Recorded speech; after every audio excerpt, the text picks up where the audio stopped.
Hello bachon. So in this question, in which of the following molecules all the bonds are not equal? Option A ClF3, option B BF3, option C AlF3, option D NF3. So अगर start करें हम with the key concept, तो यहाँ पे जो की concept दिया गया है that is the bond length. Bond length हमें चेक करना है, तभी तो अगर बॉन्ड लेंथ डिफरेंट होगा तभी तो bonds are not equal.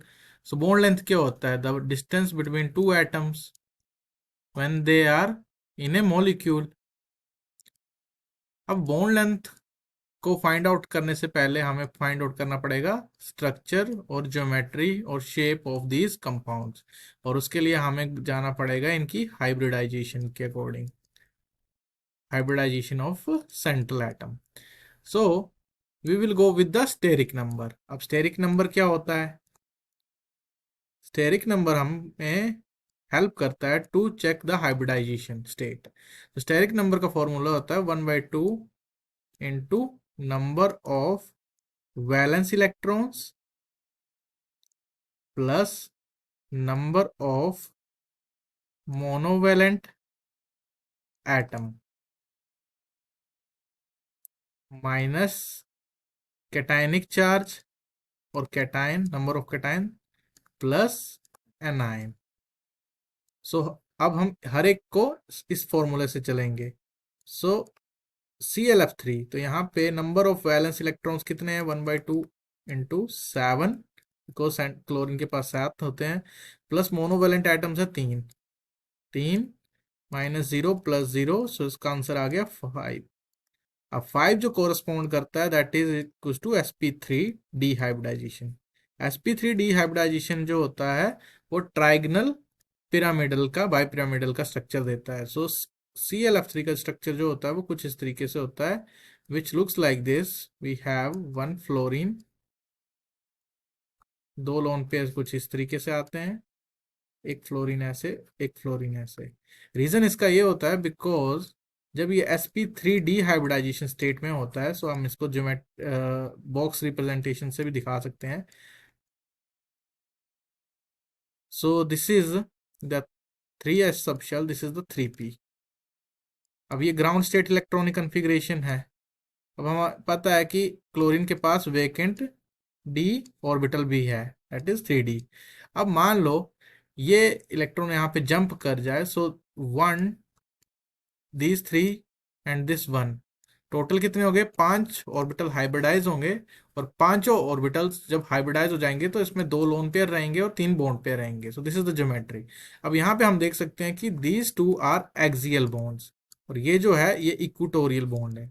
Obviously अब ये इक्वेटोरियल बॉन्ड है, ये एक्सियल बॉन्ड्स हैं, so axial bonds are not equals to equatorial bond. Equatorial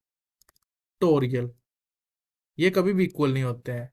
so ClF3 might be the correct option, but हमें बाकी ऑप्शंस भी चेक करने पड़ेंगे।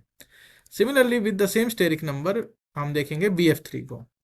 तो BF3 का स्टेरिक नंबर आएगा 1/2 into number of valence electrons, that is boron के पास 3 वैलेंस इलेक्ट्रॉन होते हैं, plus 3 monovalent atoms minus 0 plus 0। तो इसकी वैल्यू आई 3, which correspond to sp2 hybridisation. sp2 hybridisation है तो इसका स्ट्रक्चर कुछ इस तरीके से होता है BF3 का, जिसमें 3 बॉन्ड पेयर्स होते हैं BF3। अब तीनों ही एक प्लेन में लाई कर रहे हैं, so these all 3 bonds are equal, so this is not a correct option. Then we will go with the option C, that is AlF3। AlF3 का भी हम क्या करेंगे? स्टेरिक नंबर निकालेंगे। तो स्टेरिक नंबर कैसे निकलेगा? Again 1/2 into number of valence electrons that is 3 plus number of monovalent atoms that is 3 minus 0 plus 0, because यहाँ पे क्या है? नेगेटिव चार्ज है, कैटायन है ना एनायन है। इसकी वैल्यू क्या आ गई? 3, विच कॉरस्पॉन्ड्स टू sp2 हाइब्रिडाइजेशन। इसका स्ट्रक्चर भी BF3 की तरह ही होता है, that is square planar. So sorry, trigonal planar. This has a structure of a trigonal planar। अब क्या होता है ट्राइगनल प्लेनर? यहाँ पे भी तीनों बॉन्ड्स जो होंगे वो इक्वल होंगे। Finally if we go with the fourth option that is NF3, NF3 का जो स्टेरिक नंबर आता है that is equal to 1/2 into 5 plus 3। 3 इसके मोनोवैलेंट एटम्स हैं और नाइट्रोजन के पास 5 बैलेंस इलेक्ट्रॉन्स होते हैं, -0 + 0, सो वैल्यू आ जाएगी 4 which corresponds to sp3 hybridization. sp3 hybridization में नाइट्रोजन का जो स्ट्रक्चर होता है इन NF3, ये कुछ इस तरीके से होता है, NFF। अब यहाँ पे हम देख रहे हैं कि तीनों बॉन्ड्स कोई डिफरेंट नहीं है, they are all same because they have the same bond length and they are like, इनका जो स्ट्रक्चर होता है दैट इज कॉल्ड ट्राइगनल और सिंपली है पिरामिडल, ट्राइगनल पिरामिडल। ठीक है, so all the bond lengths are same, but हमें पूछा गया नॉट से नॉट इक्वल, तो ये ऑप्शन भी गलत है, तो then we can say that only option A is the right option. Hope you understood it well, best of luck.